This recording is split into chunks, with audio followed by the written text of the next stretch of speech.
ঝাড়খণ্ড স্টেটের ঠিক আপনার ম্যাসেঞ্জার আর এদিকে দুমকা জেলার মিডিলে একটা পাহাড় বেষ্টিত একটা জায়গার মধ্যে আমরা দাঁড়িয়ে রয়েছি। চারিদিকে পাহাড়, পার্টনার বসে রয়েছে। বাইকটা তুলে দিয়েছি পাহাড়ের ওপরে ঠিক।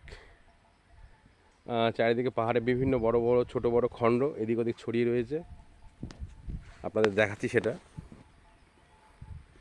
আমরা এখানে একটা বন্য মুরগি নিয়ে এসেছি, আর আমাদের সঙ্গে রয়েছে একটা ছোট গ্যাস আর একটাই মাত্র হাঁড়ি।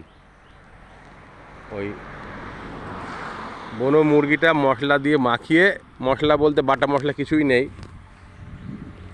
মশলা দিয়ে মাখাবো, মাখিয়ে ওর মধ্যে চাল দেবো, চাল দিয়ে হাঁড়ির মধ্যে ফোটাবো। মানে জাস্ট সেই লুক লাইক এ বিরিয়ানি, আবার বলতে পারেন হসপস খিচুড়ি, যেটা বলতে পারেন সেইভাবে জাস্ট দুপুরে খাওয়াটা হবে এখানে। বনো মুরগির ঝোল আর মানে রাইস একসাথে রান্না হবে। পার্টনার খুব টেনশনে, প্রচণ্ড গরম, সকাল থেকে খাওয়া হয়নি। আমি রান্না চাপাবো একটু পরেই, চাপিয়ে খাওয়া দাওয়া হবে, তারপরে পাহাড়ে একটু ঘুরবো।